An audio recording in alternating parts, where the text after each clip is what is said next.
Hello, this is a tutorial with narration, obviously, of the Fissure Speed Clear Necro Assassin variant of the Mark of Pain build.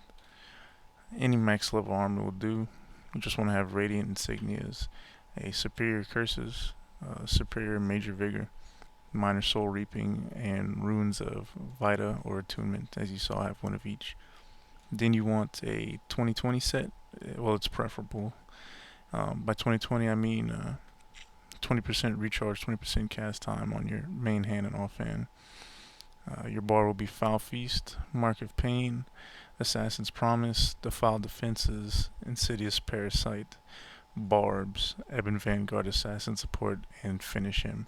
You can change out Insidious Parasite for other things, but I choose to keep it. You want 16 curses, and I put 11 Soul Reaping and 8 Deadly Arts. Some people will put 10 Soul Reaping and 9 Deadly Arts. It doesn't really matter, it's all preference. It just adds 1 second, as I'm showing you right there. But yeah, that's pretty much it. It's a fairly easy area. I should be cutting away from this in a moment. Yeah, there you go. Alright, so when you warp in, you use your cons, or whoever has the cons. If you don't have the cons, you drop your money. If you have them, you collect. I gave everybody free cons this run. Just didn't want to fail, so I told the people the payment was not to fail. So really what you do is you stay with the main team, you're part of the main team, and the main tank goes and balls up all the mobs, and your job is to Mark of Pain a mob that's fairly in the middle of the big ball so that the warriors or the assassins or the dervishes can kill him. What Mark of Pain does is it deals damage to adjacent foes. So my rule of thumb is to pick a melee class because they tend to get right up on the main tank, as you see there. And what you want to do is you want to cast Mark of Pain and then Assassin's Promise, which recharges all of your skills. That was a bad spike, as you can see. And that was in part due to the warriors. You could see that. You can always see when it's the warriors' fault. They will auto attack, and it causes the ball. It causes the ball to disperse. And you could always tell when the auto attack is going off because it's a fairly slow tick on the mob's life. So you can watch that pretty easily. But as you saw, you just you cast Mark of Pain, and then you cast Assassin's Promise, and then let off all your skills. And Assassin's Promise gives you energy back, plus recharges whatever skills you have on cooldown at the moment. And what I like to do is, since Mark of Pain only hits adjacent targets, you can Mark of Pain, Assassin's Promise, and then I throw Barbs on there just to give the Mark of Pain target some damage too. So as you see here, I target the Abyssal, which is a melee class, and you'll see he will get right up on the main tank whenever he death charges. Oh, I forgot to add in, I'm sorry, the main tank will call whenever he's ready for the Mark of Pain. If you don't see, or if you're not experienced, or if you're just not sure of when the ball is ready to spike, don't use Mark of Pain. You wait for the main tank to shout, I'm using Ebon Battle Standard of Honor or whatever, and then you use your Mark of Pain. That's kind of like a heads up. Hey, everybody, I'm ready to spike this. So for single targets like this Bug Shadow Beast, just Barbs, Ebon Vanguard. Your Ebon Vanguard's capable of dealing some hefty damage. And whenever a mob is below 50%, you want to use Finish Him to give some extra damage and a Deep Wound, which is some big damage. So at the arena, as you can see, the Necro, the Warrior, or one Warrior, or 100 Blades, whatever damage dealer, and one main tank split off to go up that little area that we went up. While the UA, the Writ, and another 100 Blades stay behind. So it's fairly easy right there. It's just a little 4 group, nothing. You ping a middle target, kill him. This right here isn't typical. This Shadow Beast should be dead. This one was bugged as well. But yeah, after you spike the little 4-man group, you just make your way up this way towards the the temple in Fissure of Woe. As you see, there's another little group right here. This would usually be cleaner, but as I said, this shadow beast was bugged, and the skeletals fight the shadow people, I guess you would call them, in Fissure of Woe. If a skeletal and a shadow person meet up, they'll fight each other. So as you see, you just kind of ping a target that you feel is in the middle. The warrior will go up and get it. Single target, so barbs, assassin's promise, all the good stuff. So after the other half of the main team is finished, they'll come and meet you up the way,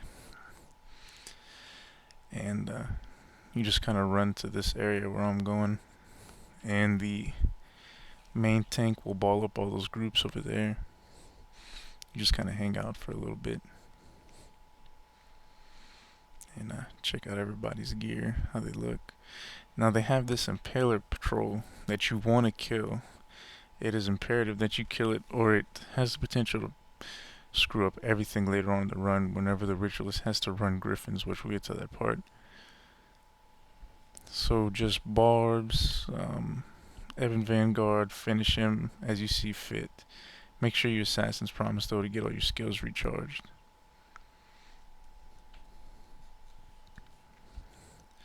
So right here, there is a potential that the warriors can be blinded, burned, all those things. What you want to do, yeah, that was my fault. I was talking with the UA on vent, and he was distracted, and it's all good. He gets him up, no problems. So what you want to do is, if you see conditions on the warrior, it's fairly easy to tell when they have blind, because it is a condition arrow above the name, but there's no degen going on. So that usually indicates there's a blind. Oh, here our main tank went AFK or he DC'd or something like that. So we decided to go to the temple by ourselves.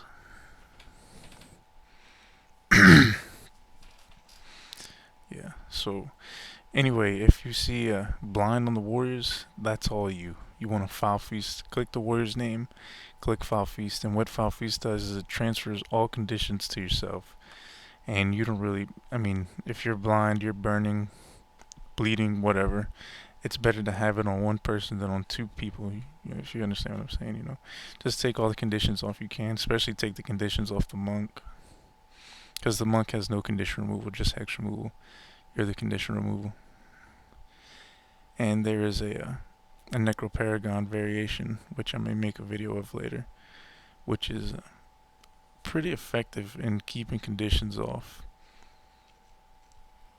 So right here, I chose this video. It's really good because there are some screw ups, like our main tank DCing. So it's not a perfect run, but typically this won't happen, but you make do with what you can. So right here I went and bowed a little 4-person group and Mark-a-Pain the middle one. Same thing right here. This is all typical.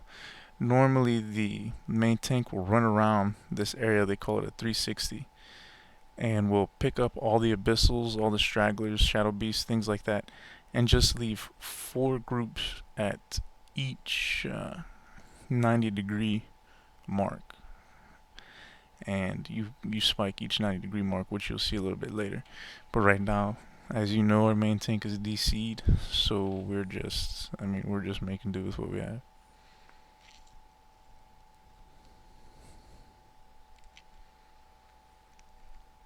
So this would be more typical. There's a little 4-man group. You pick a middle one and you spike it.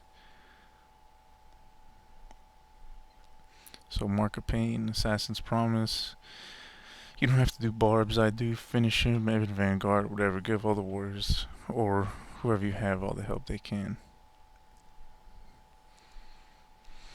Now for from what I understand, PVX says not to Mark-a-Pain a monk. It really doesn't matter. In fact, I do it on, I think it's this next group just to prove the point. It really doesn't matter as long as the spike's good. The reason they say that is because it's harder for the monk to heal through the Mark of Pain damage than it is to heal itself than from the actual melee damage that the warriors are giving him. So it may be this next group that I Mark of Pain the monk. I'm not sure. But like I said, as long as the spike is good, the warriors are synced, the mob's going to go down regardless. Or the ball, I should say. It's more than one mob. No, this is the mesmer as well. But same thing, you know. I like to get up kind of close in the fray. My first character was a warrior. I've been playing warrior forever. So I like to get in the fray. That's not necessarily the best thing. Yeah, this is the monk Mark of Pain. So you see the monk is Mark of Pain, and it goes down smooth. Well, as smooth as it can go.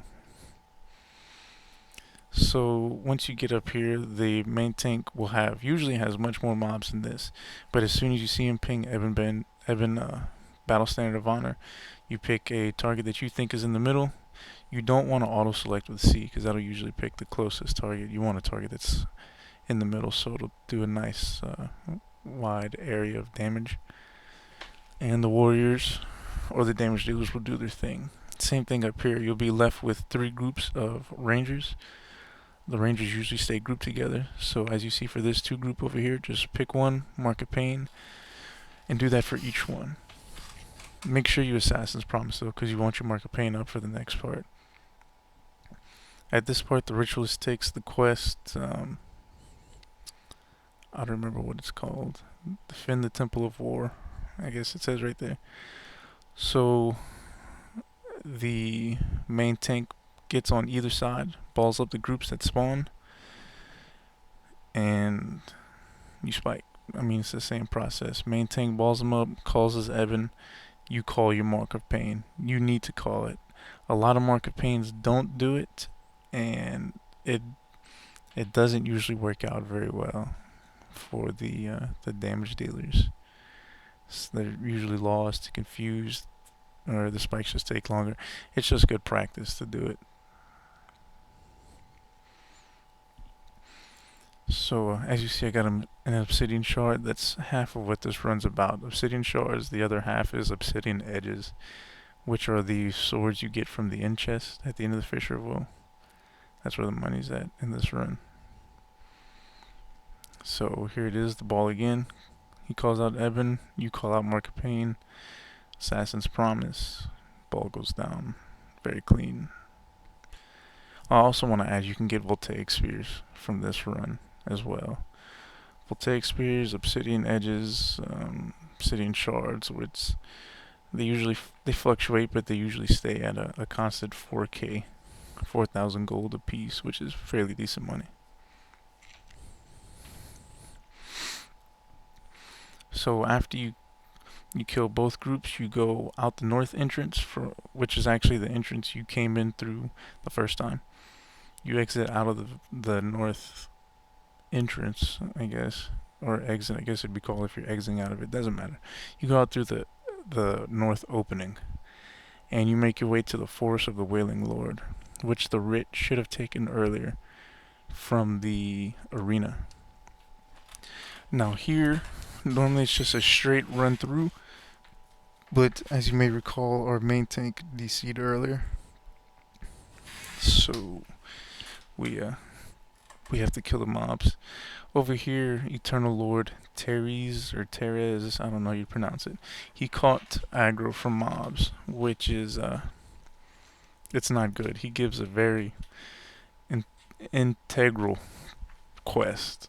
I mean, it's important. All the quests in here are important. You need to finish all 11 to finish the damn Fissure. But he gives Tower Strength, which is for the T1. So we came back to help because we damn sure didn't want him to die and have to start all over. But our ritualist did a pretty good job fending for himself and actually got the quest before we got there. As you see, he got it and he was pretty happy about it. So normally you would make your way through the north opening, go to the Forest of the Wailing Lord. The writ stays behind, takes restoring the Temple of War, and something else from the Forge Master, and then goes down to the Eternal Lord and takes Tower of Strength. Oh, he takes Kobe. That was the other quest. Kobe the Betrayer. Kobe the Betrayer and restoring the Temple of War from the Forge Master. And then you move down a level, go to the newly spawned Eternal Lord, and take Tower of Strength. So here we are. We go through the north opening, and we're, as you can see in the background, the vista over there, there's an opening that is the path to the forest of the Wailing Lord, which is where we're gonna go.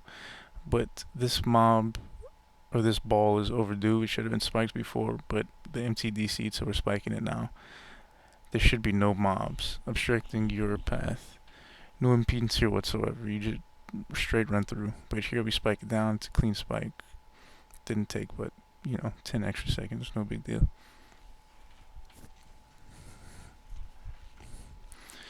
So we get here in the forest of the Wailing Lord. And what you do is you wait for the MT to go do his thing. The MT will wall up the mobs. And you kind of hang back with the rest of the main team. This is where the Necro's time to shine really comes in. It's fast spikes back to back and lots of heavy blind conditioning. So Foul Feast is a very important part over here. So what you want to do is take out the rock worms first. Market Pain, the middle one. You kind of want to stay at the range, not like I was doing here. You see the warriors have blind, so you want to Foul Feast that as soon as possible. Switch back to the worms if you can, and throw Defile defenses on them because they use Whirling defense, I think it's called, and the warriors have a hard time hitting them. So Foul Feast, and as soon as you Foul Feast, it's a 4-second cooldown without half recharge. So while it's cooling down, while it's on cooldown, you want to switch back to the rock boar worms and the Defile defenses, barbs, Evan Vanguard, finish him, whatever you can get off. And as you can see, choking gas is a bitch. You don't want to stay within range of the rock boar worms because choking gas interrupts every damn skill you use. So normally, depending on the pool, you can kill the Spirit Woods first, but the Spirit Shepherds are over here. So we get the big ball of Spirit Shepherds. They're very dangerous. They air spike. So you want to stay away from those guys. Get them down as fast as possible. Next is the Spirit Woods. You want to take the Spirit Woods down. They're pretty nasty. They don't like UAs most of the time, so you want to get them down. And there's a Ranger Spirit right here. You see where they're killing Nature's Renewal. That is particularly nasty for UA, because if they maintain UA while they're in the area of effect of that spirit, their energy degen goes from 4 to 2. I'm sorry, their energy regen goes from 4 to 2. And it already goes down once with UA, so you don't want to take another blip off. So here you see single target spiders, and we use barbs on single targets. I'm sure you all already know that, so barbs. Assassin's Promise, Insidious Parasite, Evan Vanguard, finish him, whatever you can get off. Here it's not necessary to remove the diseased, because everybody gets diseased and everybody's passing on to everybody else, so it's no big deal. It's not heavy degen anyway. So there are the 2 Spirit Woods on top of that ledge, as you just saw. So you want to get those Spirit Woods, and you want to kill the Nature's Renewal. Up here, another spawn of rock boar worms come up. The warriors once again get blinded. Take it off as fast as you can. You want the warriors to be preferably not blinded at all, but that's not going to happen. So you want them to be blinded for as little time as possible. So as soon as you see it come up on them, take it off. Remember, Defile defenses on the rock boar worms. That's the only reason it's there. It doesn't really matter for anybody else. Defile defenses is for the rock borer worms. As you can see, we have a big nice group over here. You wait for the main tank to death charge. He calls his Evan. You call your mark. Pick a central target, and down goes the ball. Here the warriors also have heavy conditioning, as you see: burning, bleeding, blind, crippled. Everything you think of, it happens here. So you want to take those conditions off of the warriors and keep them all on yourself, so the monk has an easier time of, not having to worry about so much degen.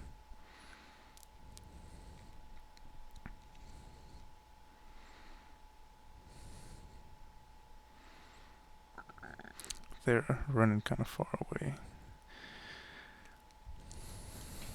So here it's same thing, single targets, barbs. If you ever see a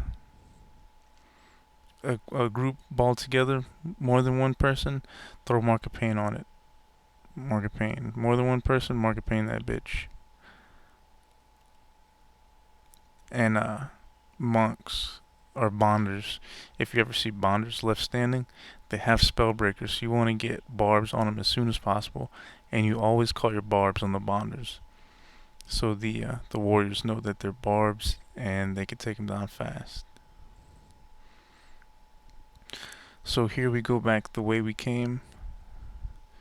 I'm just IDing some items right now. It doesn't really matter. And you wait right here. You wait for the rituals to take the quest. The main tank balls up the mobs ahead. And this can go one of two ways. The main tank could either pull one group at a time. There are two groups that spawn right here. Pull one group at a time, and you can spike one group at a time, obviously. Or he pulls both of them, which is what our main tank does here. Pulls both groups, and we spike them both at the same time. So just kind of run around, hang out till the main tank calls his ward, till he says, "I'm ready to spike," which is a very good ball right there. So he calls it, I call it, and happy ending. Finish him once they're below 50%. It's very easy to miss finish him, man. Damn it, I tell you, it can't get aggravating as hell when you think it's 50% and finish him doesn't go off. You can use text mod to actually add a 50% marker. I haven't gotten around to it, but the monk's heavy condition right here, just take him off of him, help him a little bit. But yeah, so finish him below 50%. And once you finish clearing the force of the Wailing Lord, as you see, the ritualist takes the quest, and you make your way back here. The reason we're clearing some of these mobs is because the ritualist has to run back here with griffins. And if one of these griffins dies, we all flunk out. Nobody wins in that situation. Everybody goes home angry. So you want to clear as many what's the word I'm thinking of? As many, I don't know, roadblocks, obstructions that you can, so the ritualist can proceed as safely as possible. So yeah, I drew that on the map. I don't know what I was thinking. The MT swiftly corrected me, it seems, and rightly so. I wasn't thinking right. So he calls his ward. You call your mark, and same thing. Ball goes down nice. Finish him to kill off any stragglers. So we make our way back to the arena, because that is where the ritualist needs to bring the griffins for the Gift of Griffins quest. And here we are back at the arena, which you may recognize is where we started out in the first place. So same deal, very repetitive. It's much funner when you're doing it, trust me. Not to say that the Necro's job is fun at all. It can get kind of boring, but here there is a quest called The Hunt, and you need to kill various shard wolves located throughout Fissure. And whenever the quest the hunt is taken, a shard wolf spawns right here, so there'll be one where there was not one before. So what you want to do is just run up and barbs it, Insidious Parasite, Ebon Vanguard, whatever. Once it drops below 50, finish him. And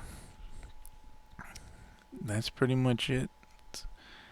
After that, main team is done. Main team is absolutely done right here. So what you do is you start running back to the tower or the temple, and if you happen to see the ritualist or whoever takes the griffin, sometimes warriors take it, sometimes the terrors or paranoid or mistrusting, or they're just overly confident and they want to take the griffins themselves. You want to stop when you see the griffins, because the griffins leash very easily, and they will follow you. You'll steal the griffins from them. You may not notice, or whatever the situation may be. Just let whoever's running them in the first place run them. So you go back the same exact path. You went down to the Temple of War before, where we did the 360. Well, not in this particular run, but 360s are done there. And where you defended the Forge Master. And that is where the chest will spawn once 11 of 11 quests have completed. As you can see, I was auto running and typing, so doing a little slide, an electric slide over there.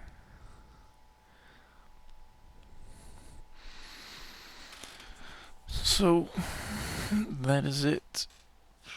9 of 11 quests. We wait for 10 of 11.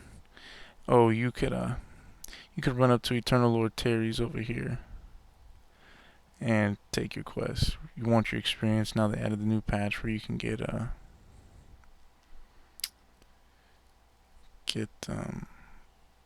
what's it called? Survivor title with dying. Oh, I've forgotten this run. Okay, yeah, this is another reason I wanted to put this one in, is because our T2 usually kills what they call the cave wolf out here, but the T2 didn't have enough aggro to kill it. That's how sliver armor works. It's how the more mobs that are attacking you, the more damage you deal. Here I'm giving orders as if a Terra wasn't here, but I didn't realize our Terra was right there, so I end up being made an ass of. But that's what you want to do. If there's never a Terra and you have to spike these mobs, you tell the warrior to jump to this mob and let the warrior jump in first. If you run up and mark a pain, the mobs will aggro you, then everything's dispersed and it's not clean at all. So here's our Terra balls up the mobs for us to kill the cave wolf. Same thing, nothing different. This isn't the area you typically go in, but it does happen on occasion that you have to go here. But it's the same deal, no matter where you're at. Mark Pain, Assassin's Promise, single targets you want to borrow, Ebon, whatnot.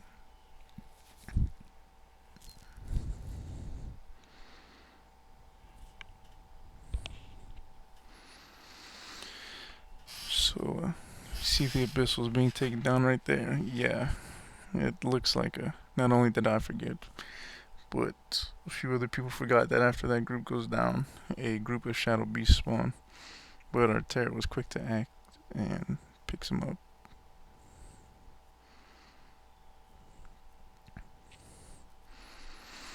So, as you can see, you notice that is auto attacking. You can see the health gradually going down in a steady tempo. Boom, boom, boom. Well, that's somebody just went in there and spanked the spacebar and auto attacked the mobs. And as you can see, the mobs ran out. But our Shard Wolf was over here by himself, so I go up and ping Barbs, because this was our last quest. This would have made 11-11. So, Barbs, Insidious, Ebon Vanguard below 50%, finish him. Actually missed it right there. That's what I'm talking about. But, we're all good, man. That's it. Everything's done. We actually have a spider back here, and I go back and kill it just 'cause. I mean, there's no whatever. You don't have to do that. I just did. But Evan Vanguard, Barbs, finish him, wand him. Do some wanding. That's some good damage.